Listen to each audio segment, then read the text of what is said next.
Mari kita bersama-sama membaca dari 1 Yohanes pasal ke-5. 1 Yohanes pasal ke-5.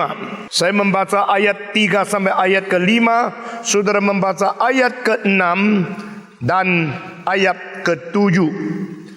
Sebab inilah kasih kepada Allah, yaitu bahwa kita menuruti perintah-perintahnya. Perintah-perintahnya itu tidak berat, sebab semua yang lahir dari Allah mengalahkan dunia, dan inilah kemenangan. Yang mengalahkan dunia, iman kita. Siapakah yang mengalahkan dunia selain daripada Dia yang percaya bahwa Yesus adalah anak Allah. 6:7. Inilah Dia yang telah datang dengan air dan darah, yaitu Yesus Kristus, bukan saja dengan air, tetapi dengan air dan dengan darah. Dan Roh-lah yang memberi kesaksian, karena Roh adalah kebenaran. Sebab ada 3 yang memberi kesaksian di dalam surga, Bapa, Firman, dan Roh Kudus, dan ketiganya adalah satu. Saya membaca sekali lagi ayat 6. Dan inilah Dia yang datang dengan air dan darah, yaitu Yesus Kristus, bukan saja dengan air, tetapi dengan air dan dengan darah. Dan Roh yang memberi kesaksian, karena Roh adalah kebenaran. Sebab ada 3 yang memberi kesaksian. Dan ini di dalam surga, Bapa, Firman, dan Roh Kudus, dan ketiganya adalah satu. Ini di dalam kurungan. Mari kita sekali lagi berdoa di hadapan Tuhan.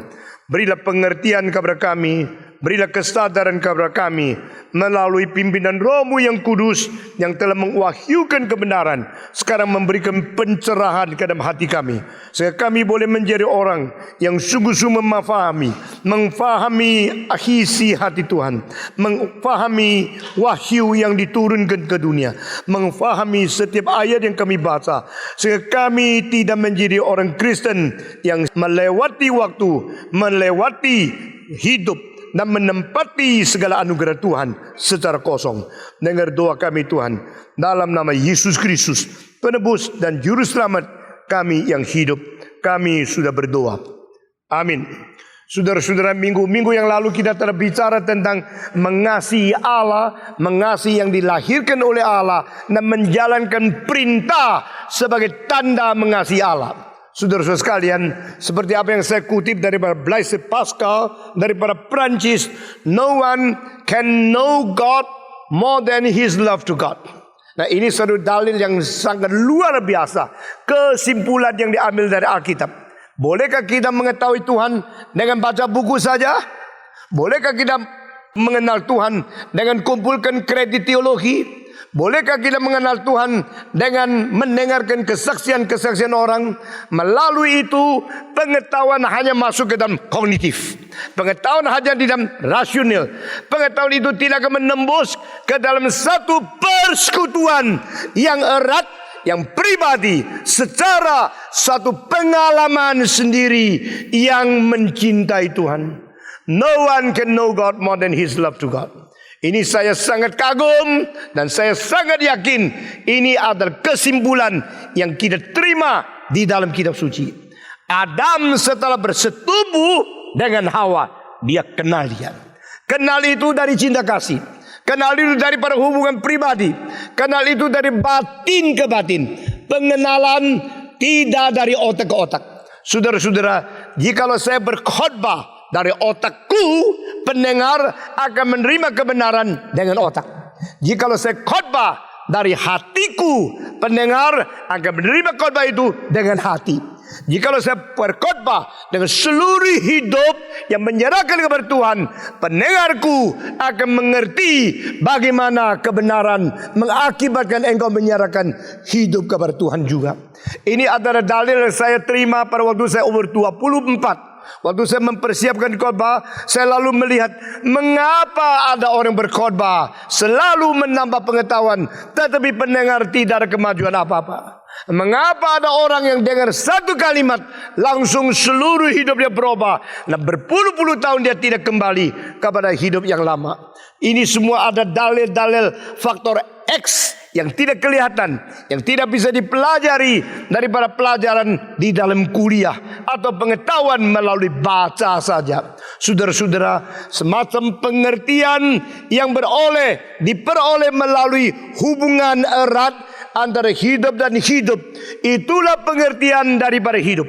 Bukan pengertian daripada pengertian hanya epistemological, hanya rasional, hanya secara logika saja.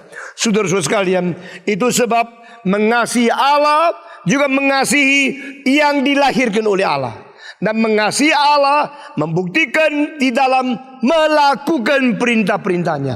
Dan orang demikian ditambah satu kalimat, mereka mengalahkan dunia. Oh, ini satu janji yang luar biasa.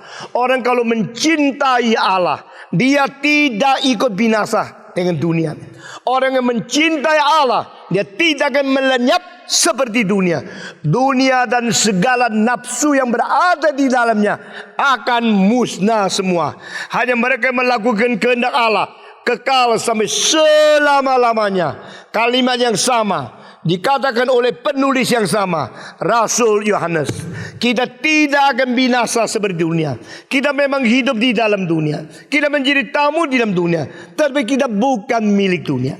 Kita berada di dunia, kita bertergantungan daripada tubuh yang memerlukan hasil bumi daripada dunia. Tapi jiwa kita bukan bersandarkan kepada roti saja, tapi bersandarkan kepada setiap kalimat yang keluar dari mulut Tuhan. Itu sebab kita berada di dunia, kita menjadi tamu di dunia, kita sementara berketergantungan fisik di dunia, tetapi destiny yang terakhir daripada kita bukan dunia. Saudara-saudara, waktu Yohanes mengatakan dunia dan seluruhnya akan lenyap, hanya melakukan kehendak Allah, kekal adanya. Saat itu siapa? Dia hanya seorang nelayan dari laut Galilea saja, yang tangkap ikan, jual ikan itu. Tapi karena dipanggil oleh Yesus Kristus dengan panggilan surgawi, dia menjadi seseorang yang berani menghina seluruh dunia. Dunia ini dengan segala sesuatu nafsu di dalamnya akan lenyap. Hanya mereka yang melakukan kehendak Allah, kekal selama-lamanya. Yohanes mengatakan kalimat ini, dia sedang menantang kerajaan terbesar di dunia. Waktu itu bukan Mesir, bukan Mesopotami, bukan Greka, bukan Iskandar Agung, bukan Persia, bukan Xerxes, bukan Hannibal, bukan lagi Julius Caesar, bukan lagi semua yang besar-besar, Augustus, Octavianus.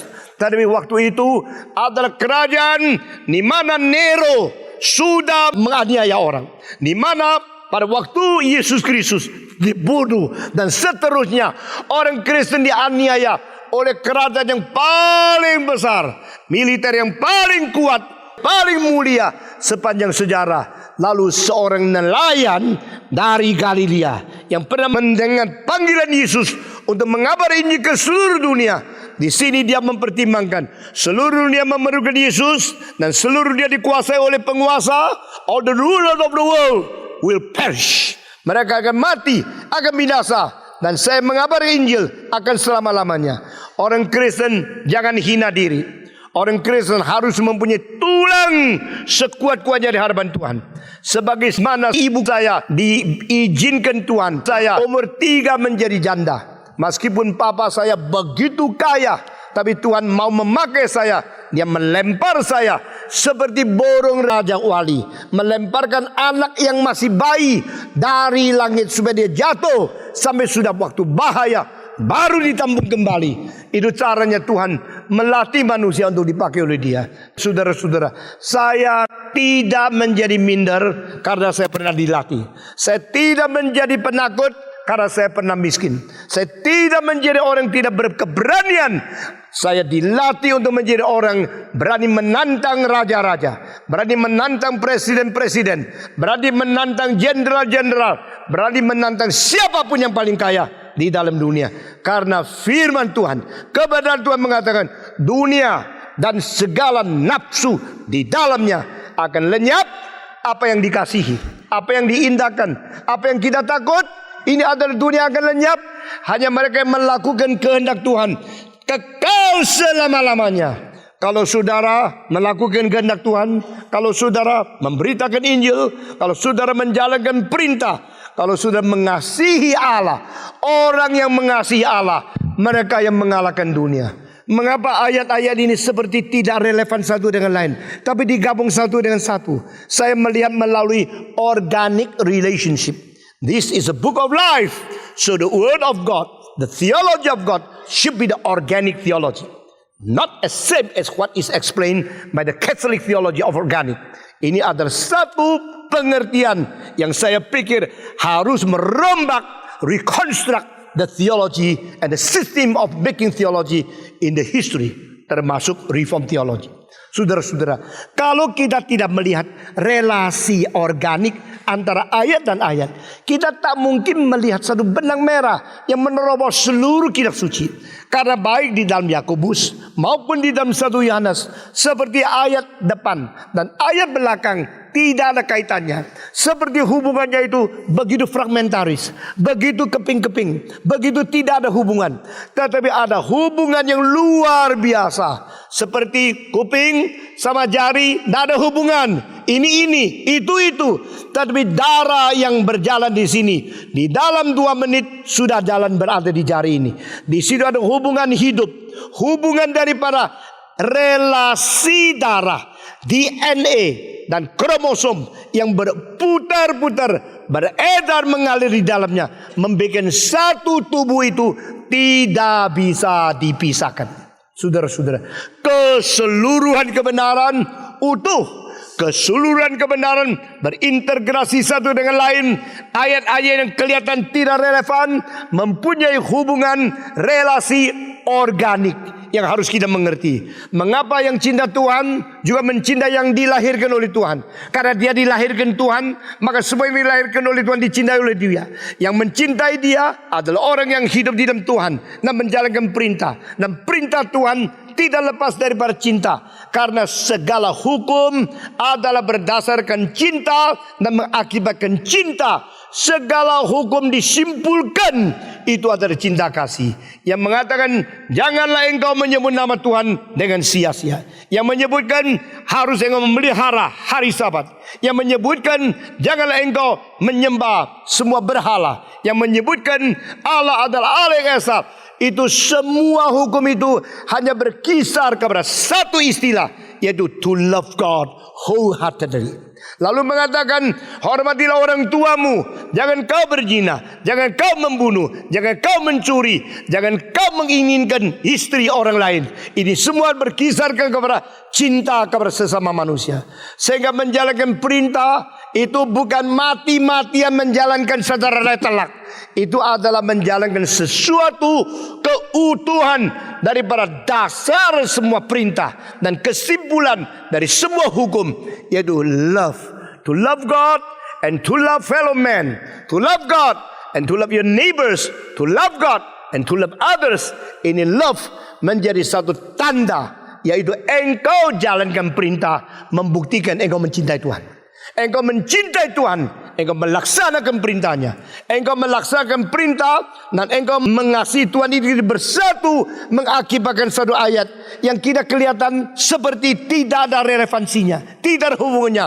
Tapi di sini kita melihat those who love God, those who practice all His commandments, those who obey Him, those people are the one group that had overcome the world, yang mengalahkan dunia. Jadi orang mengasihi Tuhan, dia mempunyai hatinya di surga, dia mempunyai jiwanya di dalam pelayanan dan kehendak Tuhan, dia mempunyai seluruh minat hidup untuk menyenangkan Tuhan. Orang semacam ini mengalahkan dunia. Siapa mengalahkan dunia? Siapa mendapatkan seluruh dunia? Iskandar Agung, satu-satunya emperor yang belum pernah dikalahkan di dalam peperangan. Meskipun Napoleon harap menjadi seperti Iskandar, tak mungkin.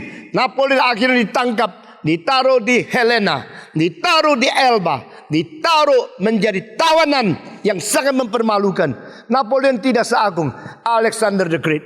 Tapi Alexander Great umur 20 mendengarkan papanya mati. Dia pulang naik ke atas takhta mewakili papanya menjadi Raja Masedonia. Saudara-saudara, Philip kedua yang sudah mati dianasinasi, diteruskan oleh anak yang luar biasa, jenius, berani dan hebat adanya. Saudara-saudara, umur 32 dia makan salah, menceret, kolera, lalu keluar daripada Mesir. Dia mati di tengah jalan.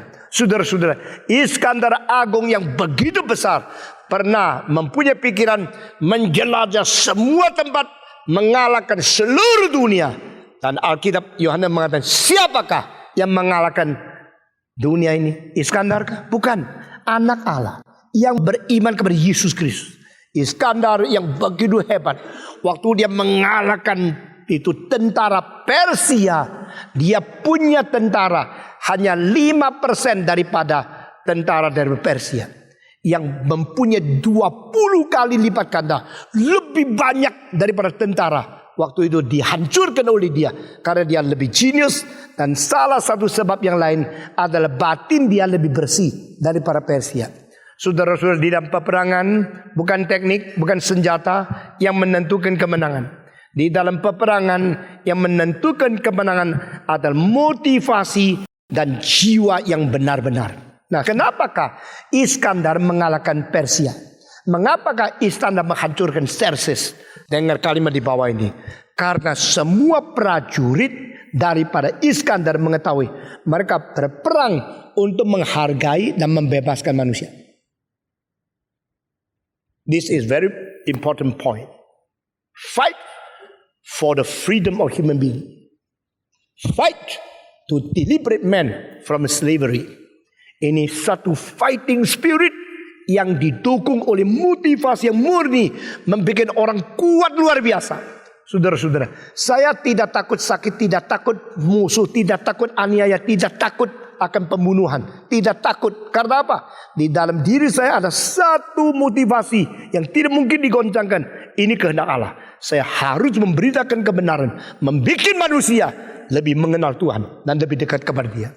Inilah pendiri gerakan reform di Indonesia, mengatakan cetusan hati kepada engkau. Engkau harus dengar baik-baik. Saudara yang mau melawan, mau menganiaya, yang mau menggoncangkan saya, mimpi. Karena apa? Ini panggilan yang tidak ada komprominya.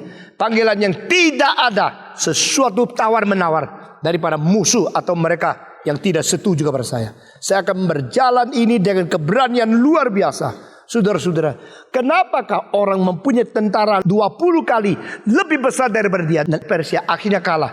Karena semua tentara itu diperbudak. Mereka itu datang hanya karena uang, datang hanya karena paksa, datang hanya karena diperbudak oleh Raja Xerxes. Raja Xerxes memperbudak sebanyak mungkin rakyat. Raja Xerxes membangun istana begitu besar.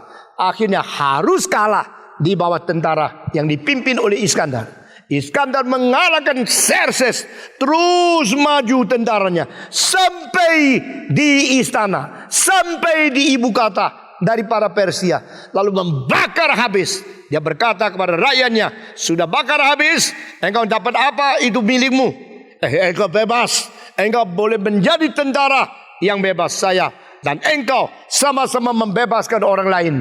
Saudara-saudara sekalian, waktu dibakar istana, baru dia sadar istana Xerxes 50 kali lebih besar, tentaranya 20 kali lebih banyak dari tentara dia, dan istananya 50 kali lebih besar daripada semua istana di dalam Eropa.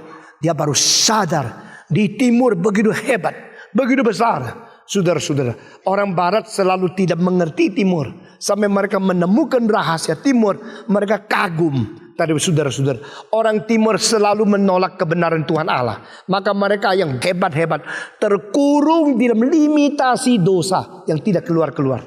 Saudara-saudara, Versailles dibanding dengan itu Forbidden City di Cina, apa itu? Di sini 9.999,5 kamar. Di situ tidak sampai 1/10-nya dari saudara-saudara sekalian. Tetapi di barat buka pintu untuk Tuhan. Sampai waktu mereka mulai tutup, mereka mulai hancur. Di Cina sekarang mulai buka pintu untuk Tuhan. Tapi masih banyak tradisi yang mengikat bangsa yang besar ini. Saudara-saudara, Persia sudah hancur. Tidak pernah lagi menjadi kuat. Sampai sekarang coba-coba bikin nuklir. Nah, saya tidak cerita politik. Kalau cerita apa saja itu panjang lebar. Karena waktu tidak cukup, kita kembali. Tetapi si Iskandar pernah satu kali naik kuda. Dia mau mengalahkan dunia. Seluruh dunia dikalahkan dia. Waktu dia naik kuda sampai di satu pantai, dia lihat, kok tidak ada tanah lagi ya? Ini kok tidak ada tanah. Lalu itu air ombak besar. Itu berada di mana? Di pantai barat daripada Atlantik. Di mana? Di pinggir daripada pantai itu Spanyol sekarang.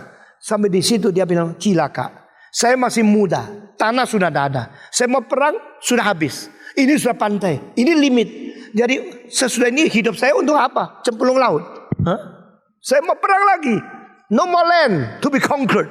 No more nation to be conquered. Jadi dia waktu itu dia lihat. Terus dia pasti tidak mempunyai pengertian geografik seperti kita mempunyai. Dia panggil seorang petani lagi cangkul di situ. Hey, come here. Petani itu datang kepada dia. Kasih tahu saya. Ini tepi ini, itu laut. Lalu di seberang laut masih ada tanah tidak? Oh tidak ada. Pak, tidak ada. Dari nenek moyang kita tahu. Ini tepinya dunia. This is the edge of the earth. This is the limit of the land. No more land beyond there. Itu adalah kira-kira hampir 2000 tahun sebelum Columbus menemukan akan Amerika. Saudara-saudara, Vasco da Gama, Amerika, sama Columbus, Magellan, ini semua pelaut yang luar biasa agungnya. 2000 tahun, hampir 1800 tahun sebelum itu, di tepi Spanyol orang mengatakan, this is the edge of the earth. This is the limit of the land. No more any land beyond this point. Are you true? You say true to me? Itu petani mengatakan, iya. Dari nenek moyang kita tahu. Inilah tepi. Inilah tempat limit. Tidak ada lagi tanah. Betulkah? Betul Pak. Tidak ada lagi tanah. Sesudah orang itu suruh pergi, Alexander nangis. Dia nangis. Kenapa? Saya masih muda. Sudah tidak ada tanah untuk saya taklukkan. Saya masih muda. Sudah tidak musuh. Apakah hidup sampai di sini berhenti? Orang yang mengetahui nangis karena limit, orang itu bisa maju lagi. Orang yang belum pernah nangis, terus ketawa, itu sudah banyak. Nah mungkin maju lagi. Nah ngerti ya sudah. Saudara-saudara. Orang yang tahu limit lalu menangis, berarti dia punya ambisi lebih besar daripada kemungkinan. Dia mempunyai satu mimpi lebih besar daripada situasi. Dia mempunyai satu kemauan berperang lebih besar daripada lingkungan dia. Saudara-saudara sekalian, saya harap semua orang reform mempunyai pikiran seperti itu. Saudara-saudara, jikalau John Wesley mengatakan, the world is my parish. Di seluruh dunia ini, inilah tempat pelayanan di dalam gerejaku. Berarti no limit, no limit. Saudara-saudara, the will, the power, ambition to conquer the world, itu ada pada Iskandar Agung. Tapi dia nangis, no more land to be conquered. This is the limit. Yet I'm still so young.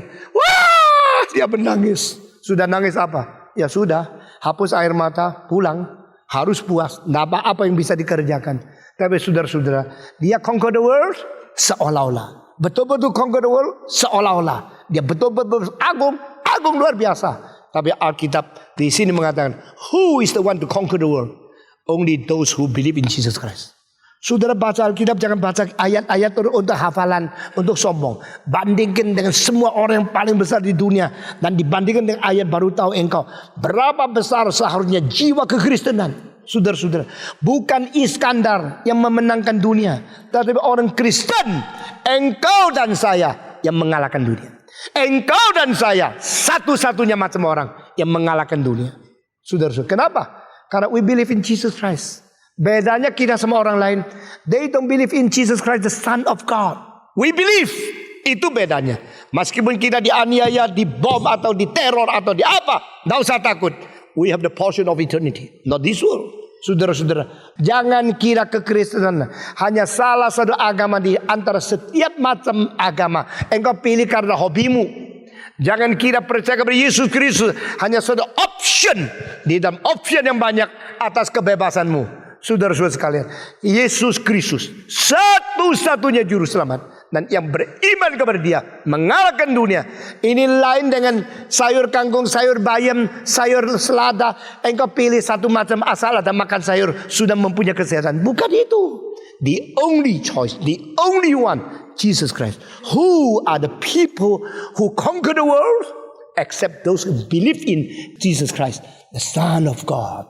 Saudara-saudara, mengapa percaya Yesus mengakibatkan kita mengalahkan dunia? Mengapa hanya orang yang percaya Yesus Kristus boleh mengalahkan dunia? Saudara-saudara, karena Yesus yang paling unik di antara semua yang kita boleh beriman atau boleh mengikut kepadanya. Yesus Kristus menanyak setelah orang-orang tidak bisa lagi menerima firman-Nya karena khotbahnya terlalu sulit. Makanlah dagingku, minumlah darahku. Khotbah sampai separuh suruh orang makan dagingnya. Kalau saya mengatakan, ayo mari sini, makanlah tanganku. Kalau engkau tidak makan, tidak bisa masuk surga. Yang mau masuk surga, gigit tanganku. Lalu darahnya dihisap. Engkau bilang, wes mulai hari ini tinggalkan gereja Reform. Pengkhotbahnya gila. Khotbah sampai separuh suruh orang makan dagingnya. Begitu kan? Yesus gila dong. Khotbahnya tidak masuk akal. Karena Musa mengatakan tidak boleh minum darah. Yesus bilang kalau dah minum mati loh. Ayo minum darahku, makan daging. Darahku, dagingku adalah untuk kau makan. Itu lebih sulit dari seminar apapun. Lalu mereka satu, oh, sudah. Lu bocah lu ikut Yesus. Akhirnya disuruh cari orang gila makan daging. Pergi. Semua pergi, sisa pergi, semua pergi. Itu bukan church growth. Saudara-saudara, the truth always contradictory to the church growth in quantity.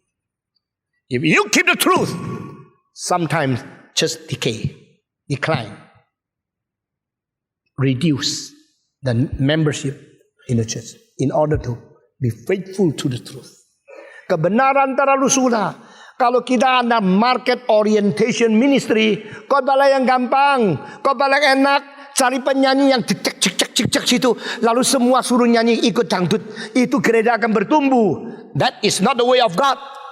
Keep the quality first, then the quantity will surely come up in the time of God. And theology of time is very neglected by the systematic theology. Waktu Tuhan bukan waktu manusia. Cara Tuhan bukan cara manusia. Kekuatan kuasa Tuhan bukan kekuatan manusia. Jangan kira ada uang semua jadi. Jangan kira ada pengalaman semua ikut. Jangan kira ada taktik, ada teknik semua jadi. Tidak. The way of God, the time of God, and the power of God is very different from secular experience and secular method. Saudara-saudara sekalian, Yesus berkhotbah sampai 12.000 orang, sisa 12 orang. Pasti dah lulus dari sekolah teologi Church Growth Department sekarang. Pasti dianggap ini orang tidak bisa mengerjakan apa. Sampai gerejanya turun terus. 12.000 orang menjadi 12 orang. Masih berani menjadi pendeta, diusir oleh semua majelis. Saudara-saudara, saya tahu seorang pendeta di California. Akhirnya disuruh pergi dari majelis. Karena apa? Kita undang you jadi pendeta supaya you bisa membuat kebaktian ini banyak orang, persembahan tambah, maka mortgage gereja bisa ditutup. Tetapi engkau datang ke gereja ini, akhirnya uang makin kurang, anggota makin pergi, kami tidak perlu pendeta seperti ini, silakan pergi. Dikasih sangon berapa bulan, pendetanya diusir. Saya tahu sendiri beberapa gereja Amerika caranya sekular. Nah, saudara-saudara sekalian, puji Tuhan, engkau belum berani usir saya. Karena saya ada uangnya cukup kok. Saudara-saudara sekalian. Tapi apakah betul kamu cinta kebenaran yang saya khotbahkan? Question mark. Saya tidak terlalu percaya sama semua di sini. Kalau itu betul, pada satu hari, berkat Tuhan tidak seperti hari ini, engkau masih mau kebenaran seperti ini, kau harus jujur di hadapan Tuhan. Saya tidak berkompromi dan saya tidak bermain-main. Karena kita harus menjalankan kehendak Tuhan. Di mana Tuhan masih memberikan kecukupan, kita ikut Dia. Kalau Tuhan menguji kita, kasih kekurangan, maukah engkau keluarkan dari kantongmu itu semua yang kau kumpulkan seumur umur hidup untuk mendukung pekerjaan Tuhan? Question mark. Siapa yang mencintai Tuhan? Saya tidak tahu. Siapa yang berkorban? Tidak tahu. Kita selalu memberikan persembahan dari yang kelebihan sisa untuk Tuhan. bukan memberikan jantung yang dipotong separuh untuk Tuhan. Orang yang cinta Tuhan harus mendengar kalimat seperti Tuhan berkata kepada Abraham, beri kepadaku anakmu yang tunggal, yang kau kasihi, yaitu Abraham, berilah Ishak untuk disembelih. Itu namanya cinta Tuhan. For those who truly love God, those people are the only group to overcome, to conquer the world. Mengapa conquer the world? Karena percaya Yesus anak Allah. Mengapa percaya Yesus anak Allah? Karena Yesus unik, Yesus berbeda. Yesus datang ke dalam dunia ini dengan kesaksian-kesaksian yang tidak pernah ada pada orang lain. Dengar baik-baik. Di dalam Alkitab, kesaksian ganda, kesaksian banyak. Ini menjadi satu dalil, tidak boleh satu. Yesus berkata, jikalau aku bersaksi bagiku sendiri, maka kesaksianku itu palsu. Tidak usah terima saya. Tetapi yang bersaksi bagiku adalah Bapa, adalah murid, adalah mujizat yang kulakukan, adalah firman, ada perjanjian lama, ada ini, ada 7 kesaksian. Saudara-saudara, ini adalah cara kebudayaan Yahudi. Penting sekali. Kesaksian tidak boleh tunggal. Kalau ada satu orang bicara tentang orang lain, hanya satu suara, satu sumber. Dengar, stop dulu. Nanti kalau ada banyak yang menuduh kesaksian lebih, 2, 3, baru kita mulai menyelidiki kesungguhannya bagaimana. Ini prinsip Alkitab. Saudara-saudara sekalian, itu sebabnya kalau kita mau menikahkan satu pasang, kita tulis dulu di harta. Di dalam 2 minggu kita tunggu ada orang menuduh itu orang sudah pernah nikah dan menceraikan istri, sekarang nikah lagi, membohongi gereja. Kasih tahu, ada saksi-saksi lebih dari 1. Kita melakukan keadilan dari Tuhan Allah. Saudara-saudara, gereja harus tidak berkompromi dan tidak bermain-main. Dengan demikian, di sini Yohanes mengungkapkan kesaksian daripada Yesus Kristus. Kenapa kita percaya? Kenapa kita percaya Yesus anak Allah? Kenapa percaya kepada Dia itu mengalahkan dunia? Kenapa mengalahkan dunia? Ada sanggup paut dengan iman kepada Yesus Kristus. Bukan sanggup paut dengan militer yang berkuasa. Lain sekali. Di sini dikatakan percaya kepada Yesus Kristus adalah anak Allah. Ayat 6. Inilah Dia yang telah datang dengan air dan darah. Inilah Dia, yaitu Yesus, yang datang dengan air dan darah. Kapan Yesus datang dengan air dan darah? Wah, sulit. Nah, bagian selanjutnya ayat 6, 7, 8, 9. Ini semua ayat yang sulit-sulit sekali. Tapi mengenai kristologi yang tidak ada bandingnya di dalam semua buku yang lain. Nah, saudara perhatikan ya. Yang datang dengan air dan darah. Apa artinya? Yesus kita percaya sebagai anak Allah. Dan anak Allah yang datang dengan air dan darah. Kapan? Kapan Yesus datang dengan air dan darah? Apa berarti dia jalan di atas air di Laut Tiberia? Apakah dia datang dia membawa darah? Datang dengan air dan darah. Apa artinya? Sudah perhatikan kalimat di bawah ini. Dia datang dengan air dan darah.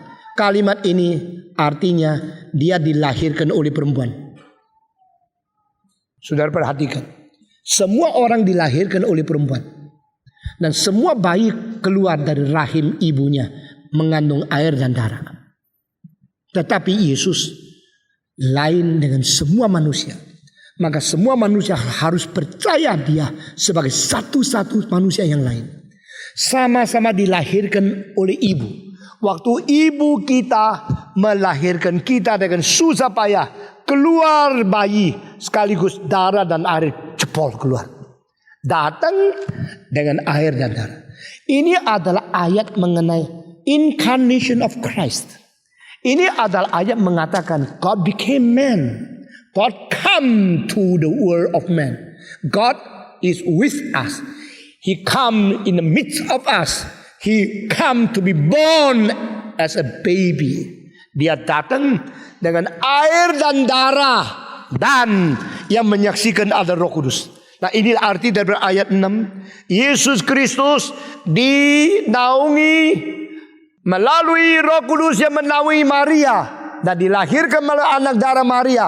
Yang waktu lahir darah dan air menyaksikan. Berarti dia sungguh-sungguh inkarnasi. Dia sungguh-sungguh datang ke dalam dunia. Saudara-saudara, Yesus Kristus ada incarnate. Incarnate adalah sana ke sini. Deified adalah sini diusahakan untuk menjadi ke sana. Ini beda dari sumber. Saudara-saudara, satu-satunya yang harus kita beriman adalah Yesus. Karena dia bukan dari bumi dianggap menjadi dewa. Dia dari surga menjadi anak. Oh, ini perbedaan. Saudara-saudara, kenapa Barat sudah meninggalkan Tuhan Yesus? Kenapakah Eropa sudah tawar imannya? Karena mereka tidak memegang kenapa Kristus berbeda. The uniqueness of Christ. The finality of Christ must be proclaimed, reclaimed, and reclaimed forever and ever. So, church can be strong forever and ever. Kristus dan finalitas, Kristus dan keunikan, Kristus dan tidak ada bandingnya, yang menjadikan kita beriman kepada dia tidak mungkin salah. Karena dia bukan dari dunia yang dianggap menjadi dewa. Dia adalah dari surga yang turun menjadi manusia. Puji Tuhan, dia adalah yang telah datang dengan air dan darah. Berarti dia adalah Allah yang menjadi manusia. Dan ini kenapa dia datang dengan air dan darah. Dia datang melalui kelahiran dari Maria anak darah. Waktu melahirkan, darah dan air jebol. Seperti ibu melahirkan bayi. Waktu ibu melahirkan bayi, bayi datang dari air dan darah. Tetapi bedanya apa? Disaksikan oleh Roh Kudus. Bukan disentuh oleh Yusuf. Bukan disetubui oleh suami. Bukan hubungan seksual daripada seorang laki-laki dengan perempuan. Tapi karena disaksikan oleh Roh Kudus, maka kita setiap minggu membaca iman rasuli, dinaungi oleh Roh Kudus, dilahirkan oleh anak darah Maria. Inilah keunikan. Inilah iman Kristen. Inilah Yesus Kristus. Saudara-saudara cinta Tuhan, saudara cinta Yesus Kristus yang rela turun dari surga, rela datang ke dunia, rela melalui seorang anak darah, rela dilimitasi. Kadang-kadang saya memikirkan hal ini, hati saya penuh perasaan takut kepada Tuhan yang menciptakan seluruh alam semesta yang tidak terbatas, infinite, menjadi bayi yang hanya berapa kilo mau berada di batas di dalam satu rahim, lalu lahir dengan jari yang kecil, dengan kaki yang kecil, pelan-pelan bertumbuh seperti manusia, seperti engkau dan saya, lalu menjadi besar, akhirnya mempunyai tubuh yang kuat, melatih diri sampai umur 30 supaya boleh dipaku di atas kayu salib. That is love. That is the love of God. Our God is God who limit himself. Saya sudah berapa kali mengatakan, God the Father limit his own freedom absolutely in his attribute. Son of God limit himself in the process of incarnation. Holy Spirit, the God Spirit, limit himself in the written Bible as the category and the limitation of the truth. God who limit himself is our God. Iman kita masuk ke dalam limit ini. Iman kita masuk ke dalam kategori ini. Aku percaya kepada Allah. Aku percaya kepada Kristus. Aku percaya kepada Roh Kudus. Kristus adalah Allah yang menjadi manusia. Dan di dalam dia, only in him, you get the secret and mystery. You get the power to overcome the world. Hanya percaya kepada Yesus Kristus. Percaya kepada Allah, anak yang melimit diri, yang menjadi inkarnasi, yang menjadi manusia. God was in Christ. God became man. God in flesh. God is with us. Immanuel. Immanuel. El itu Elohim. Manu itu manusia. Immanuel. Allah menjadi manusia. Allah beserta dengan manusia. God is with us. Di dalam Yesus Kristus. Saudara-saudara, itulah sebab Yesus berlainan dengan semua pendiri agama. Yesus satu-satunya yang tidak dicemarkan oleh dosa dunia. Satu-satunya yang mutlak jujur, mutlak suci, mutlak benar, mutlak rendah hati, mutlak penuh kasih, mutlak bajik, mutlak adil. The only absolute righteous one. The only absolute true one. The only absolute humble one. The only absolute good one. Jesus Christ. Saudara-saudara, Yesus Kristus adalah the subjectivity of truth in person who incarnate himself to be man. Dia bukan satu objek untuk kita cari. Dia ada subjeknya kebenaran yang di dalam pribadi datang mencari manusia. Sehingga di dalam Yesus Kristus dia mengatakan, come and follow me. Take my yoke. Bear your cross and follow me. And take my burden. My yoke is easy. My burden is light. I am with you. I am in the midst of you. I become man to accompany you. Believe in me, the only one. Percaya kepada anak Allah ini satu-satunya rahasia. Kita mengalahkan dunia. Karena seluruh dunia menghancurkan dia. Akhirnya dia akan menghakimi seluruh dunia. Seluruh dunia membuang dia di salib. Salib akan menjadi batu sandungan bagi seluruh dunia. Seluruh dunia mau membuang dia di kuburan. Dia bangkit pula mempermalukan. Yang mengkuburkan dia, yang menghakimi dia, yang membuang dia, yang menolak dia, yang memfitnah dia, yang mengumpat dia, yang menganiaya dia. Di mana Pilatus? Di mana Kayafas? Di mana Herodes? Di mana rakyat Israel yang berkata salibkan dia, salibkan dia. Semua mati, dia bangkit. Maka yang mengalahkan dunia cuma satu, Yesus Kristus. Jika engkau berada di dalam Kristus, Yesus mengalahkan dunia. Engkau ikut dia mengalahkan dunia. Jika engkau tidak berada di dalam Kristus, maka dunia hancur. Engkau ikut hancur. Dunia dan segala nafsu di dalamnya akan lenyap. Hanya mereka yang menjalankan kehendak Allah, mereka kekal selama-lamanya. Siapa? Siapa yang menjalankan kehendak Allah? Kecuali mereka yang menerima Yesus sebagai anak Allah. Ayat 9 akan menjadi jelas. Minggu depan saya akan bicara dengan jelas. Tapi hari ini kita baca saja. Hanya ayat 9. Kita membaca bersama-sama. Semua membaca ayat 9. 1, 2, 3. Kita menerima kesaksian manusia. Tetapi kesaksian Allah lebih kuat. Sebab demikianlah kesaksian yang diberikan Allah tentang anaknya. Terjemahan yang kurang bagus. Saya akan mengatakan terjemahan begini. Kalau kesaksian manusia kita sudah terima, kita mesti lebih terima kesaksian Allah. Karena kesaksian Allah lebih besar dari kesaksian manusia. Dan kesaksian Allah adalah untuk adanya. Itu terjemahan yang lebih kuat. Saudara-saudara, the witness of God is for his only begotten son. This is my son. Follow him. Obey him. Inilah anakku yang kukasihi. Taatlah olehmu kepada dia. This is my only begotten son. This is who I'm witnessing for. Now follow him, accept him, and imitate from his life. Ikutlah, tirulah hidupmu, saudara-saudara.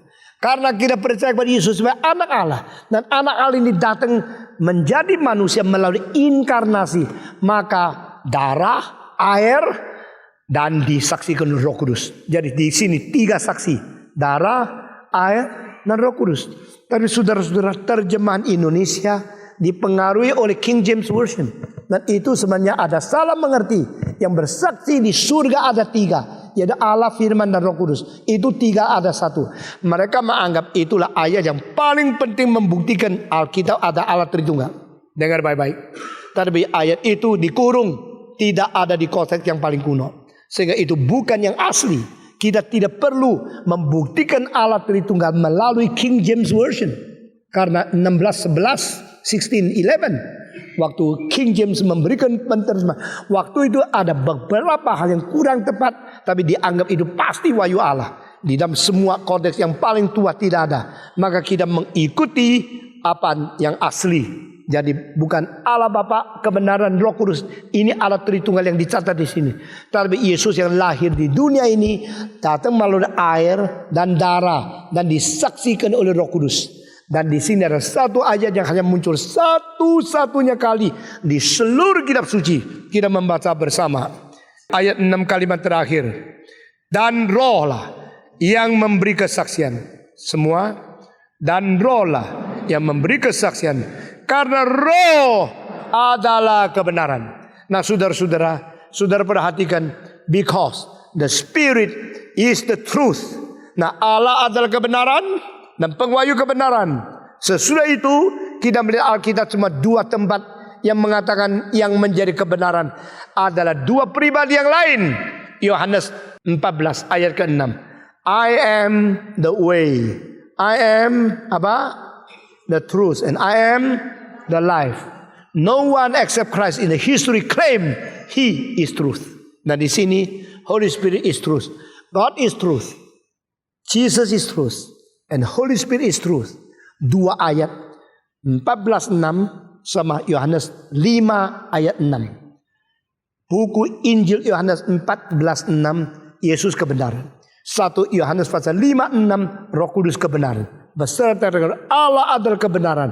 Maka kebenaran adalah Allah Bapa, Allah Anak, dan Allah Roh Kudus. Dari sini mengetahui Tritunggal. Bukan daripada ayat yang dicantum di dalam King James itu.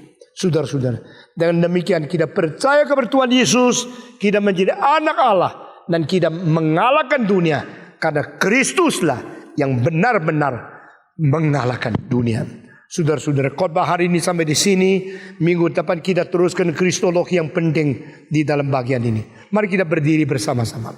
Kita minta Tuhan memperkuat iman kita melalui kristologi, melalui kepercayaan kepada anak Allah yang sungguh-sungguh tepat, yang sungguh-sungguh sesuai dengan Alkitab. Sehingga iman kita tidak digoncangkan, iman kita tidak dijatuhkan oleh ajaran apapun. Kita berdoa untuk kekuatan iman di dalam gerakan reform Injili, dan untuk seluruh Kristen secara umumnya kita berdoa Tuhan pelihara, Tuhan bangunkan kembali gerejanya di dunia ini. Mari kita berdoa bersama-sama, semua berdoa. Bapa di dalam surga, kami berterima kasih untuk ajaran yang sudah kami terima, untuk firman yang sudah kami dengar, untuk kitab suci yang sudah diwahyukan. Kami berdoa kiranya kekuatan pengertian iman yang sejati Tuhan tambahkan terus di dalam kami. Beri kekuatan kepada kami untuk lebih mencintai Tuhan, lebih sungguh-sungguh berdiri teguh di dalam Tuhan. Dengar doa kami Tuhan. Kami serahkan semua ke dalam tangan Tuhan. Nyatakan kuasa dan kemuliaan di tengah kami. Berkati kami masing-masing. Dalam nama Yesus Kristus, penebus dan juru selamat kami yang hidup, kami sudah berdoa. Amin.